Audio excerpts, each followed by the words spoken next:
The Saturday morning budget meetings had been going on for 23 years. That was what his daughter called them, though not to his face, not until recently. The Saturday morning budget meetings. He'd found this out from his wife, Carol, who had said it in a tone that was not quite complaint, not quite explanation. Something between the two that landed with more force than either would have alone. "She's called them that since she was a teenager," Carol said. "She told me." "We were doing family finances," he said. "I was teaching her to be responsible." "I know," Carol said. "That's not what she took from it." His name was Robert. He was 58 years old, and he'd built, from a starting point that most people in his current life didn't know about, and he rarely discussed, a good and stable life. His own company, commercial landscaping, 12 employees, the kind of business where you knew the names and faces and worked beside them sometimes when something needed doing. A house paid off at 51. Savings he'd accumulated with the method of someone who had decided to take the uncertainty out of his own future. And a family he'd provided for completely and consistently for 25 years. His daughter, Amy, was 28. She lived across town, had a decent job in graphic design, and had recently stopped accepting money from him. Not borrowed money, she hadn't borrowed money from him in years, she was careful that way. But the money he offered. "Here, take this for your car fund, and I'll cover that, don't worry about it. And let me put something toward the vacation." The money that came with the look he gave when he offered it, the particular assessing look that Carol had once described, gently, as the look of a person who expects to be thanked in the right way. Amy had stopped taking it in August. She'd said when he pushed, "Dad, when you give me money, it costs more than money." He'd been standing in her apartment, which was small and tidy, and hers in a way that excluded him slightly. And she'd said it quietly, without drama, the way she said things she'd been thinking about for a long time. He'd said, "What does that mean?" "It means there are always instructions with it," she said. "There's always the conversation about what I should be doing differently, the follow-up about whether I used it right." She'd looked at him. "I'd rather just figure things out myself." He'd driven home in a state he told himself was frustration. He stayed in that framing for several weeks. Amy didn't need his help. Fine. He'd always known she was independent, which he'd raised her to be, and this was her exercising that. Fine. But something was off about the logic, and he knew it, in the way he knew when a bid was wrong before he could prove it. The conversation with Carol happened in October, on a Sunday evening, the two of them at the kitchen table after dinner. She'd been moving around something for a while, and he'd learned to recognize when that was happening.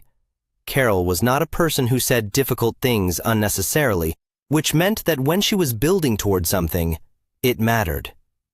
"Can I tell you something?" she said. "Go ahead." She looked at the table.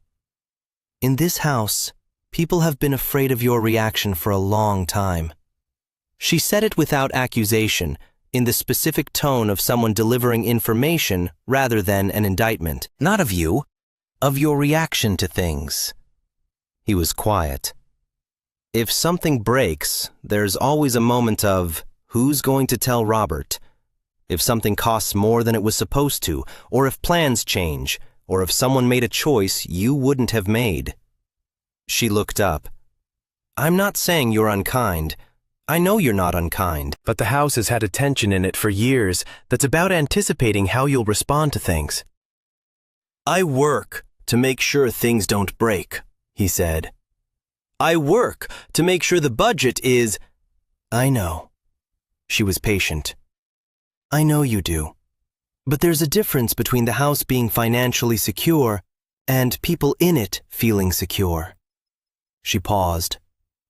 "Those aren't the same thing." He got up from the table. He went to the back of the house and stood in the room he used as an office, looking at the spreadsheet he kept updated on his desk.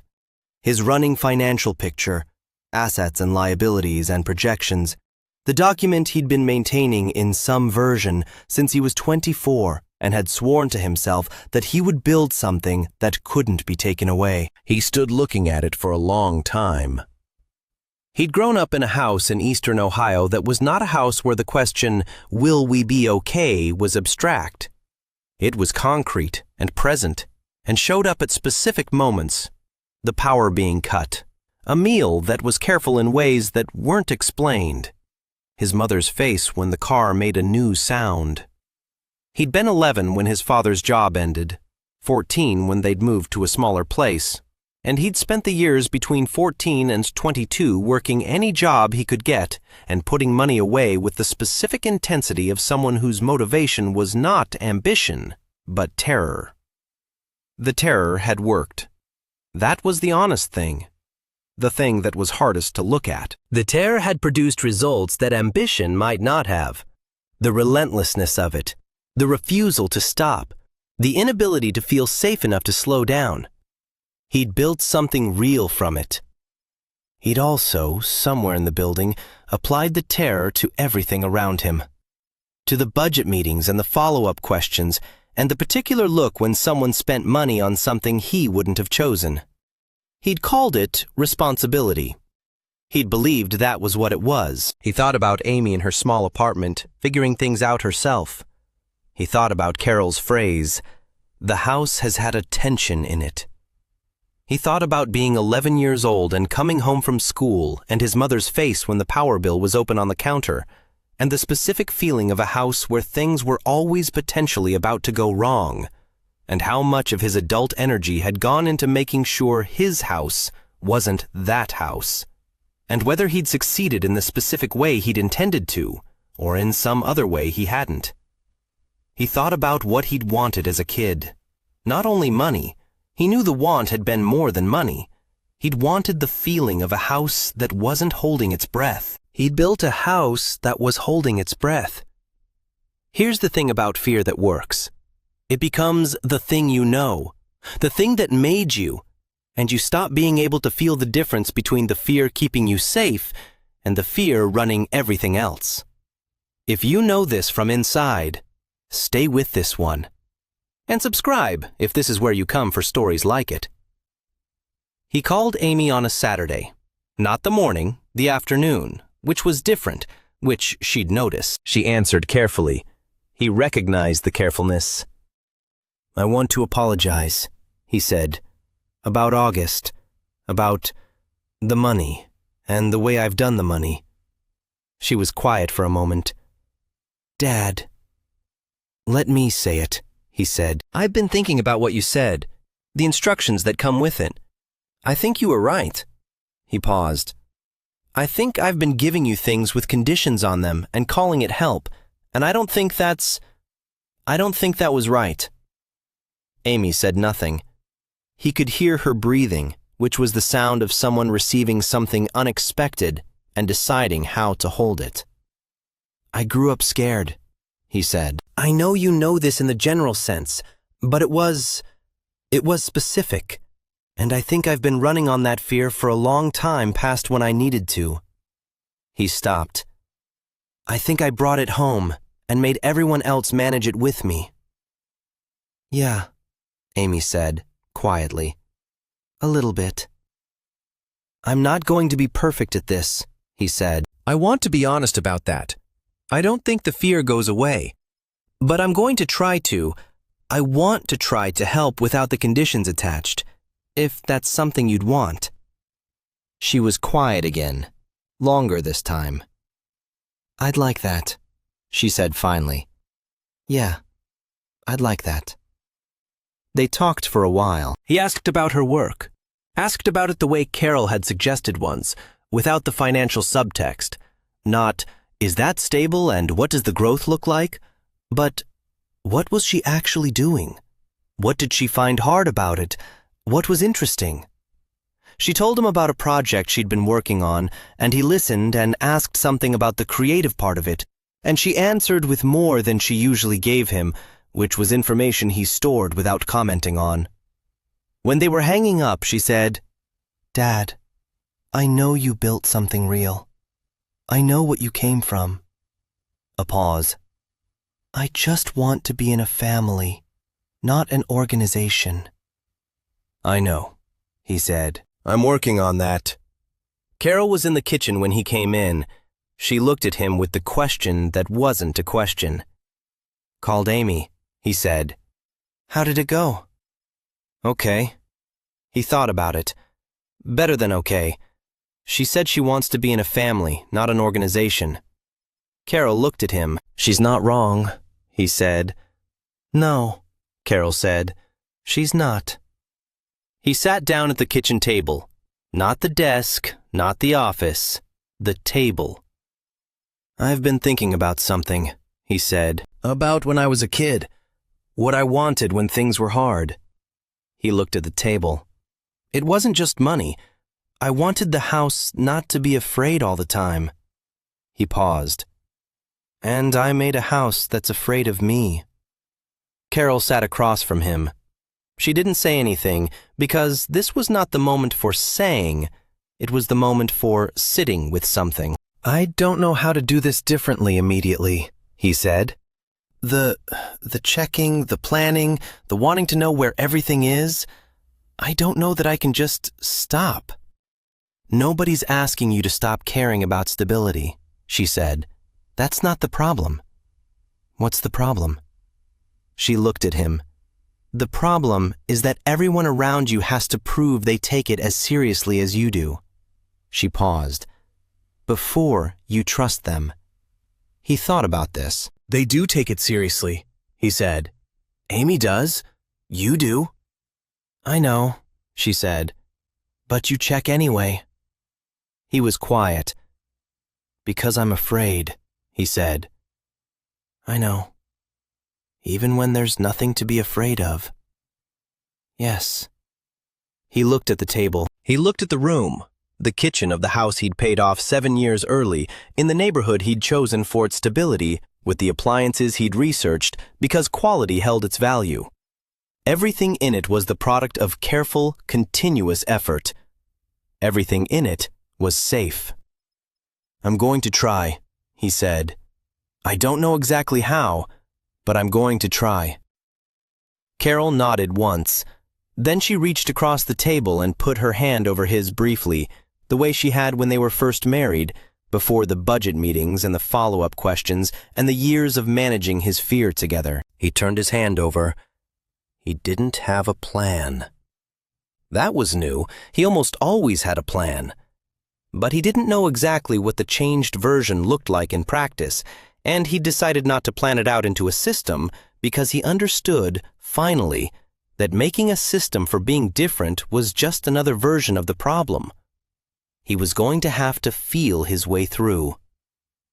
He called his foreman on Monday, a man named Terry who'd been with the business for 11 years, and said he was going to start leaving at 4 on Tuesdays and Thursdays. Terry said that was fine. Things were fine. He'd handle it. Robert hung up and felt the small clutch of, "but what if?" and stayed with it until it passed, which took about 4 minutes. He left at 4 on Tuesday. He drove to Amy's neighborhood and called her from the parking lot of a coffee shop she'd mentioned once, months ago. "Are you free?" he asked. "I'm near your neighborhood." "No agenda, just coffee." A pause. The careful pause. "Sure," she said. "Yeah, I'll come down." They had coffee for an hour. He asked about the project and she talked about it more. And he asked the question that had been occurring to him since their phone call. "What made you want to do graphic design?" She looked at him with the look of someone being asked something unexpected. "What do you mean?" "I mean, when did you know that was the thing?" He held his coffee cup. "I don't think I ever asked you that." She looked at him for a moment. Then she started talking. She told him about a class in high school, a teacher who'd shown her something about how images communicated differently than words, and the feeling she'd had that this was a language she could be good at.